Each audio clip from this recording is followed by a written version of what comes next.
5 secrets you should never share with your family after 65 for a peaceful life. I really regret. Hello, my dear friends. Welcome back to our little corner of wisdom and warmth, where we share life lessons, heartfelt stories, and practical advice to live healthier, happier, and wiser as we age. I'm your friend, someone who's walked this earth for nearly 9 decades, and today I want to have a heart-to-heart with you, especially those of you who are 65 or older, or maybe approaching that beautiful chapter of life. You know, getting older is like holding a treasure chest full of experiences, regrets, and hard-earned wisdom. But sometimes we share a bit too much of that treasure with the people closest to us, our family, and it doesn't always bring the peace we hope for. In fact, there are some things I've learned the hard way that we should keep to ourselves after 65 to protect our serenity and maintain harmony in our families. Today, I'm going to share 5 secrets you should never share with your family after 65 for a peaceful life. These are lessons I've learned through my own mistakes, and trust me, I really regret not keeping some of these to myself sooner. So, grab a cup of tea, settle into your favorite chair, and let's dive into this heartfelt conversation. By the end of this video, I hope you'll feel empowered to guard your peace and live with the calm and joy you deserve. Secret number 1. Your deepest regrets about the past. Let's start with something we all carry. Regrets. By the time we're 65, we've all made choices we wish we could take back. Maybe you passed up a dream job, stayed in a relationship too long, or didn't travel when you had the chance. I know I have my share of what-ifs. For example, I once turned down an opportunity to move to a new city in my 40s because I was scared of starting over. Looking back, I wonder how my life might have been different. But here's the thing. Sharing those deep regrets with your family, your kids, grandkids, or even your spouse can sometimes do more harm than good. Why? Because they might not know how to respond, or worse, they might feel burdened by your pain. I made this mistake a few years ago when I told my daughter about a business venture I regretted not pursuing. I thought I was just opening up, but she started worrying that I wasn't happy with the life we'd built together.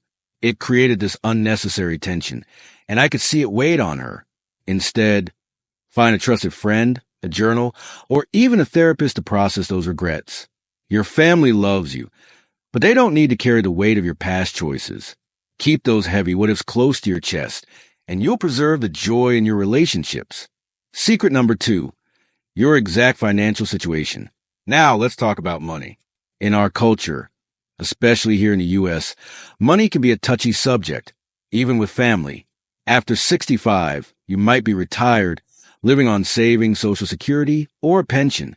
And while it's tempting to be completely open about your finances with your kids or grandkids, maybe to teach them or prepare them, revealing too much can lead to trouble. For example, I have a friend, Tom, who's 72. He told his son exactly how much he had saved for retirement, thinking it would motivate him to plan better. Instead, his son started asking for loans, assuming Tom had plenty to spare. It strained their relationship, and Tom felt like he'd lost some of his independence. On the flip side, if you share that you're struggling financially, your family might worry excessively or feel pressure to help, which can create guilt or resentment. My advice? Share general principles about money, like the importance of saving or budgeting, but keep the specifics, like your bank account balance or investment details, private. If you need to discuss finances, maybe for estate planning, involve a financial advisor to keep things professional. This way, you protect your peace and avoid awkward family dynamics. Secret number 3, negative opinions about family members. Oh, this one's a biggie. We all have opinions about the people in our lives, and sometimes those opinions aren't so positive. Maybe you think your son-in-law isn't ambitious enough, or your niece's new partner rubs you the wrong way. But after 65, sharing these thoughts with other family members can stir up drama that's hard to undo. I learned this lesson when I casually mentioned to my sister that I thought our cousin's new husband seemed a bit arrogant.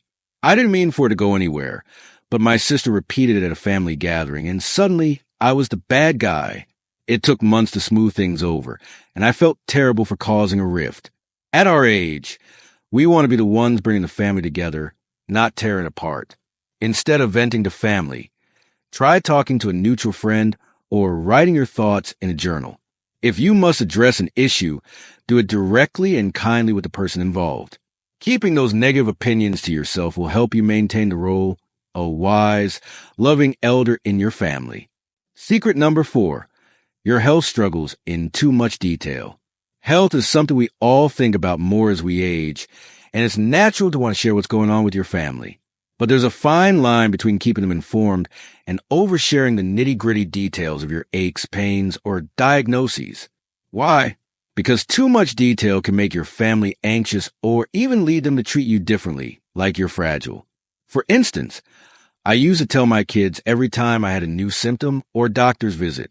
I thought I was being transparent, but I noticed they started hovering, calling more often, suggesting I move closer to them. It made me feel like I was losing my independence. Now, I share only the big stuff, like if I need surgery or have a serious diagnosis, and I keep the day-to-day complaints to myself or discuss them with my doctor. Here's a tip. Focus on sharing positive health updates with your family, like how you're staying active or eating better. It keeps the conversation uplifting and prevents them from worrying too much.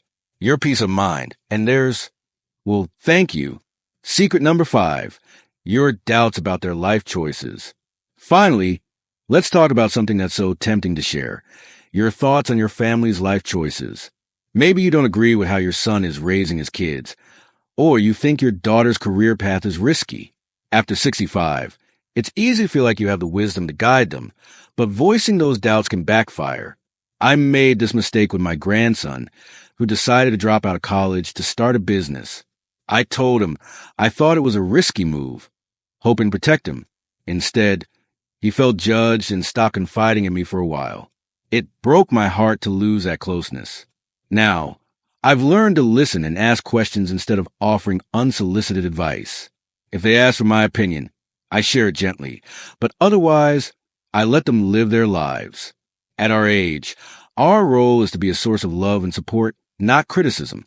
By keeping your doubts to yourself, you'll foster stronger, more trusting relationships with your family, and that's worth more than any piece of advice.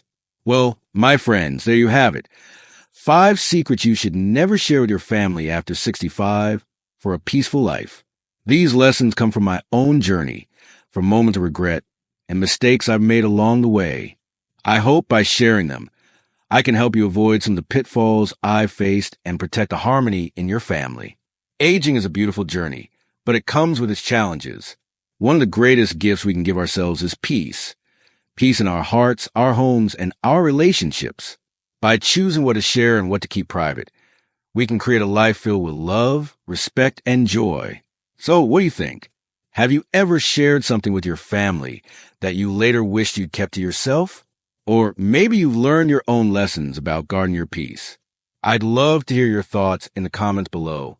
And if this video resonated with you, please give a thumbs up, share it with someone who might need to hear this, and don't forget to subscribe for more heartfelt wisdom every week. Until next time, keep living with grace, keep learning, and keep shining. This is your old friend, signing off with love. See you soon.